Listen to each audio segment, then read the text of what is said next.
Thought we'd try a different venue this morning. It's been a couple days. Been very, very busy, so sorry about the lack of updates, but here you go.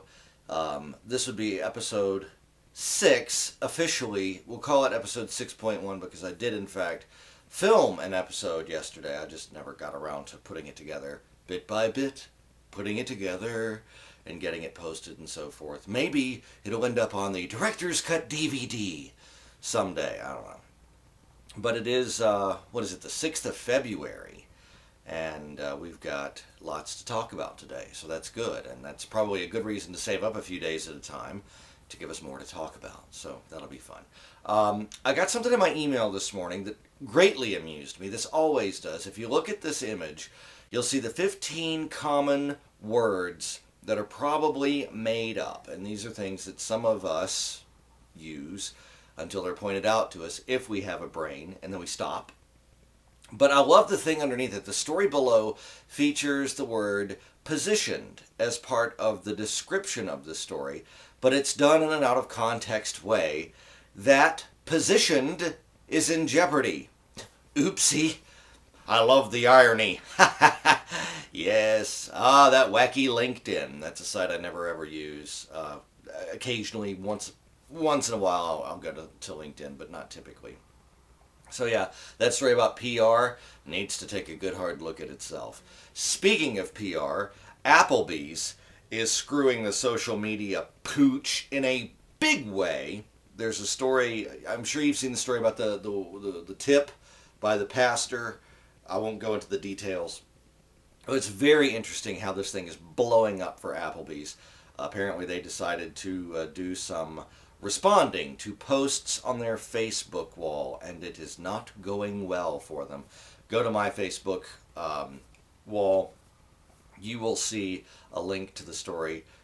It's just fascinating how this thing is breaking down. That, by the way, was a little nugget I picked up by way of the page of my buddy Norm. Norm! So thanks for that, Norm. We appreciate it. Moving on to the weather today, we are looking for sunny skies, maybe a few clouds, highs around 46. Tonight it will be pretty clear, then clouds start moving in, overnight lows at 27. And for the 24073 tomorrow, we are looking at overcast skies and 44 degrees for a high. On the way to school this morning, Tegan informed me that today or tomorrow we're expecting a foot of snow.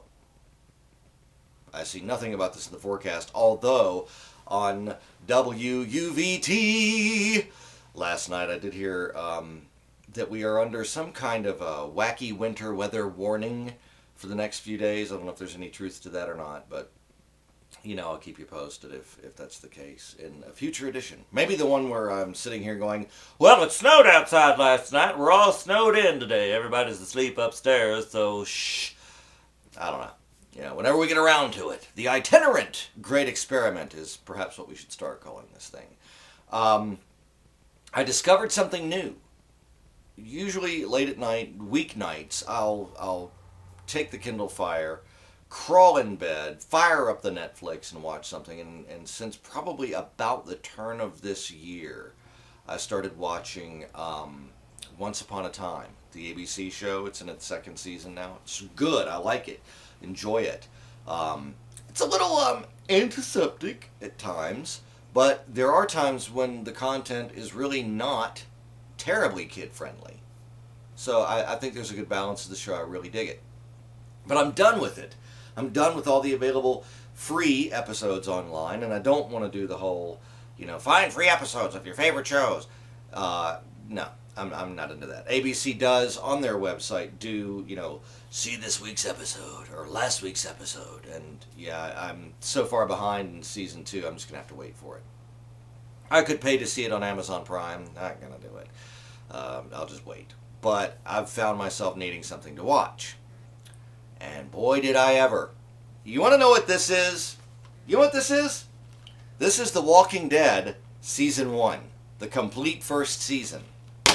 It's also high blood pressure in a box. Holy crap! That's all I'm going to say, because there are people probably watching this that don't watch the show. I'm not sure if I'm going to tell you to watch it or not. high blood pressure in a box. Whew.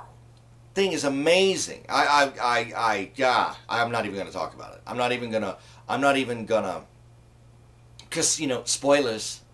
Don't want to do that. 2 weeks ago, somebody said, "You want to know all about The Walking Dead?" I would have been like, sure, why not? I don't care. I'm not going to watch that show. Well, I'm watching it now. Oh, man. That is some serious stuff. And man, is it ever messed up. But yeah. Potential heart attack in a box. I'm going to go now. We will talk about the great VD coming up. Of course, I mean Valentine's Day. Yes, we will. It's inevitable. It's coming. You can't avoid it. The thing about Valentine's Day, I will say briefly, that really kills me is the fact that no matter what your involvement in Valentine's Day is, whether you're in a relationship or not, you're affected by it. You either say, "Oh, it's Valentine's Day, romance and love," or you're like, "It's Valentine's Day, oh, romance and love." We'll talk more about that another time. In the meantime, we started this thing with a little thing about language. That positioned is in jeopardy. I will leave you with a little quote about language. It comes by way of Jose Rizal. And his quote goes like this. He who does not love his own language is worse than an animal and smelly fish. Interesting. So until the next time, we will see you.